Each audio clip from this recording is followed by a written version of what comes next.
Tonight, beneath the weight of silence, we return to a place where whispers never died. In the still fields of Tennessee, a whisper took root in the dark.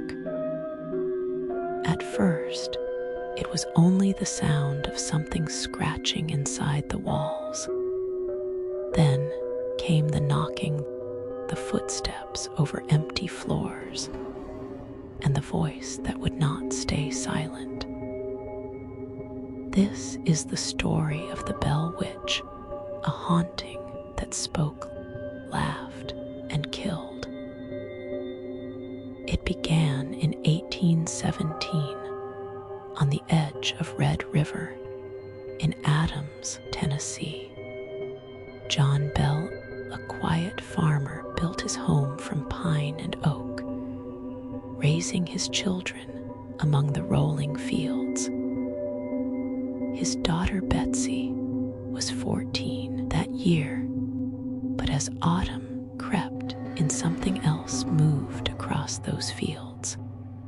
The family heard knocks along the walls at night, scratching beneath the floorboards, gnawing sounds inside the bedposts.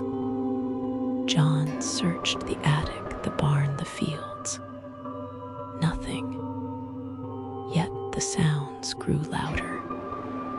And when the children prayed, the knocking mocked the words, matching their syllables. Weeks passed. Then came the whisper.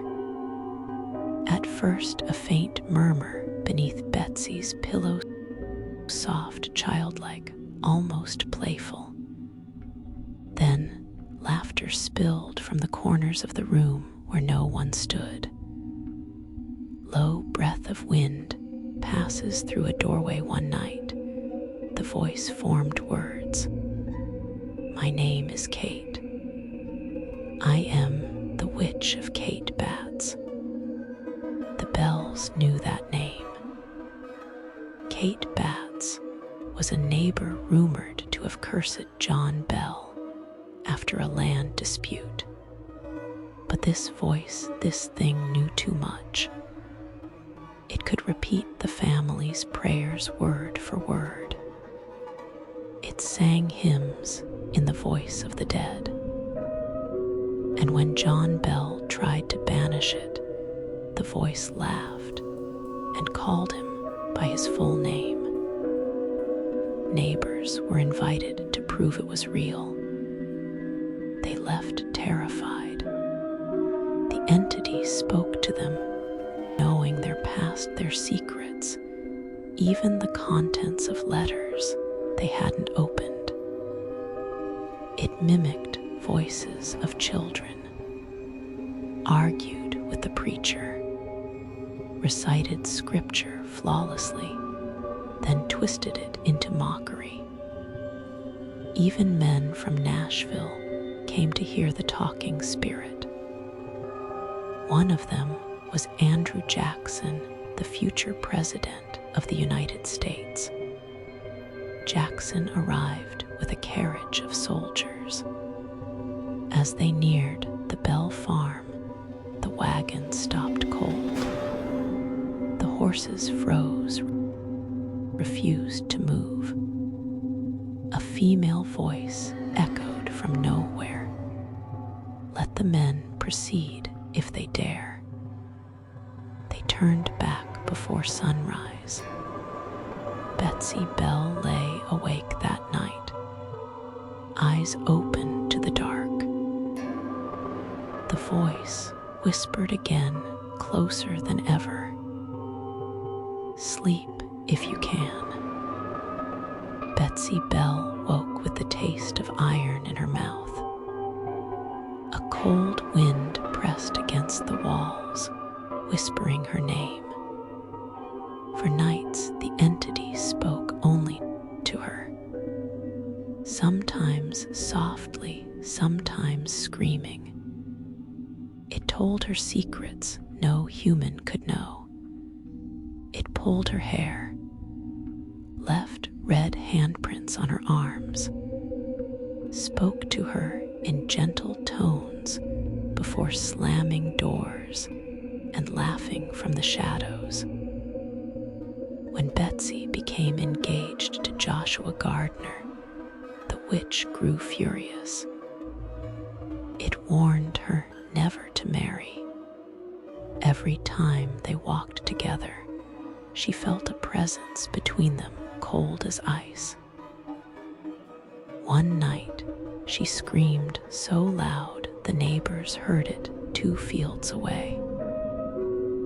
The next day, she ended the engagement. The witch laughed for hours. Once John Bell's health began to fail. His throat tightened when he tried to speak the witch's name. His face grew gray, his hands shook. At night, the voice taunted him. In December of 1820, John was found unconscious in his bed. Beside him lay a vial of strange black liquid. The witch spoke gleefully. "I gave old Jack Bell a dose last night, and he'll never get up again." He was buried the next day. During the funeral, the voice sang a drinking song until the mourners fled in terror. After John Bell's death, the haunting grew quiet. The entity told the family it would return in 7 years. And it did.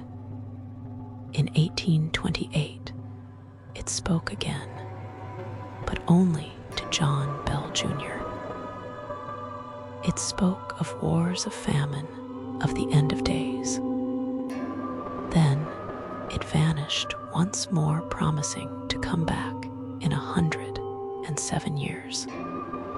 Some say it did in 1935, when a voice was heard near a limestone cave by the river. Today, they call it the Bell Witch Cave. Visitors speak of cold air that breathes back at you, of rocks that move on their own, of a woman's laughter echoing from deep inside the earth. It was no ordinary ghost story. It was an intelligence that learned and spoke and grew cruel. Some say the Bell Witch was the spirit of Kate Batts herself, bent on revenge.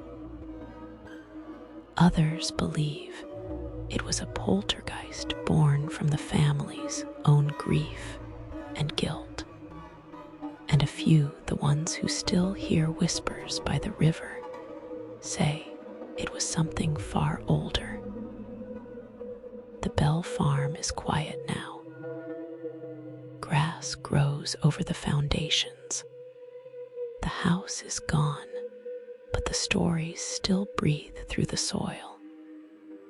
At night, locals say, a single light moves through the fields as if a lantern swinging in an invisible hand.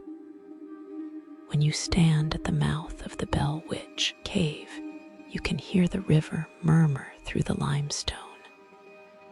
Sometimes the echo forms a word, a name, a laugh. The voice that once mocked the living has never truly left. It just waits patiently for someone to listen. This is Moonlit Archives, where the past never truly dies.